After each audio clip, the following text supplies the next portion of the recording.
নমস্কার সবাইকে, এনিস ডেইলি লাইফে সবাইকে স্বাগতম জানাচ্ছি। আজকের ভিডিওটা আমি এখান থেকেই শুরু করছি। আশা করি সবাই পাশে থাকবেন। শুরুতেই আপনাদের সবাইকে আমাদের সবজি বাগানে নিয়ে এসেছি। তো দেখুন আমাদের সবজি বাগানে কি কি হয়েছে।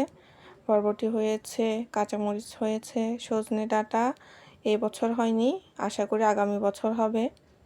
তো এগুলো হচ্ছে ধান্য মরিচ। সকালবেলা ঘুম থেকে উঠে ঘরটা ঝাড়ু দিয়ে নিয়েছিলাম।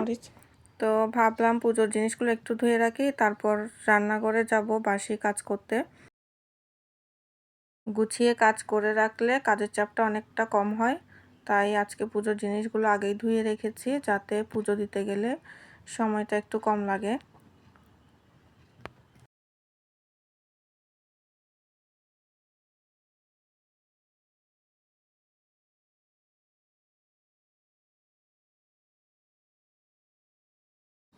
এরপর গেলাম উঠানটা ঝাড়ু দিতে। তো এদিকে উঠানটাও ঝাড়ু দিয়ে নিয়েছিলাম।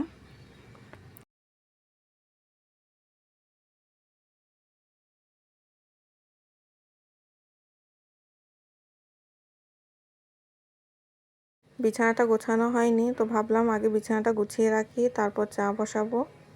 তো আজকে কাজটা একটু এলোমেলো হয়ে গেছে। তো এদিকে বেডশিটটাও একটু চেঞ্জ করতে হবে, ওটাও একটু চেঞ্জ করে দিয়েছিলাম।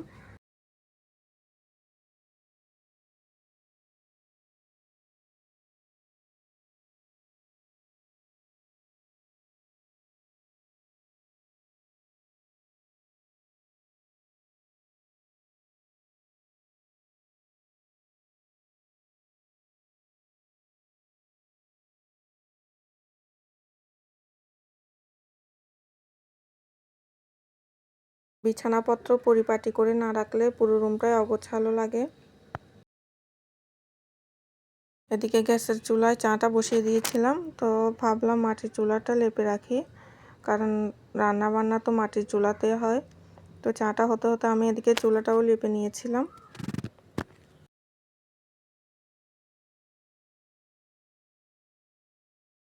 তো এদিকে মাটির চুলা লেপার পর নাস্তার জন্য চুলাটা জ্বালিয়ে দিয়েছি।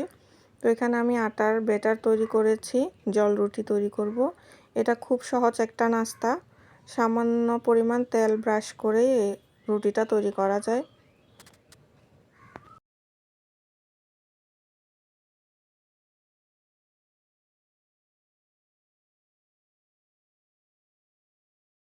এটি দেখতে কিছুটা পাটিসাপটা পিঠের মতো, খেতে কিন্তু খুব ভালো লাগে। কারণ আমি ব্যাটারে একটু চিনি ফেলে দিই, সেজন্য একটু মিষ্টি মিষ্টি ভাবটা থাকে।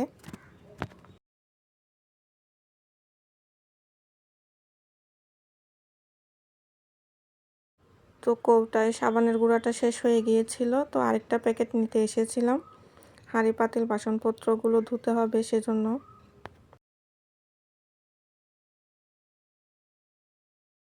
হাঁড়ি পাতিল মাজতে বসে গিয়েছিলাম। কাঠের চুলায় যেহেতু রান্না করা হয় সেজন্য হাঁড়ি পাতিল অনেকটা কালো হয়ে যায়। তো সব একসাথে নিয়ে বসেছি মাজার জন্য, না হলে কাজের অনেকটা চাপ হয়ে যাবে একটা একটা করে ধুতে গেলে। তো সব একসাথে মেজে তারপর ধুয়ে ফেলবো।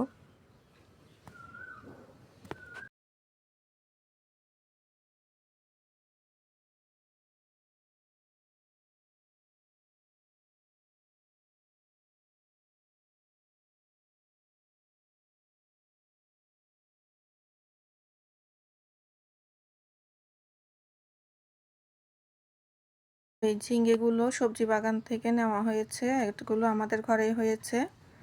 তো বাকি এইটা বাজার থেকে আনা হয়েছে, কারণ যেগুলো হয়েছে ওগুলো হবে না আমাদের সবাইকে, তাই বাজার থেকে আরেক আঁটি আনা হয়েছে। তো সব আজকে রান্না করব। স্নান করে কাপড়গুলো শুকাতে দিয়েছিলাম। আজকে 2 বালতি কাপড় ধুয়েছিলাম, তাই অনেকটা সময় লেগেছিল, অনেক ক্লান্ত লাগছিল।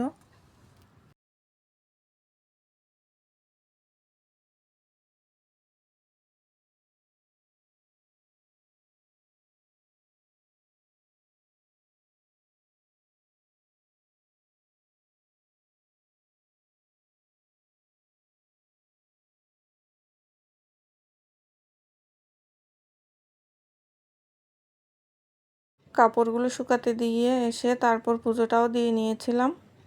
পুজো দিতে অনেকটা সময় লাগে, কারণ আমাদের তিনটে পুজোর আসন। তো আজকে এ পর্যন্ত। সবাই অনেক ভালো থাকবেন, সুস্থ থাকবেন, আর আমার চ্যানেলের পাশে থাকবেন। আমার ভিডিওগুলো যদি আপনাদের ভালো লেগে থাকে অবশ্যই আমার চ্যানেলটা সাবস্ক্রাইব করে দিবেন। সবাইকে অসংখ্য ধন্যবাদ। এই আমগুলো আমার বাবার বাড়ি থেকে পাঠিয়েছে, তাই আপনাদের সাথে একটু শেয়ার করলাম। আর এই আমগুলো হচ্ছে আমাদের নিজেদের গাছের।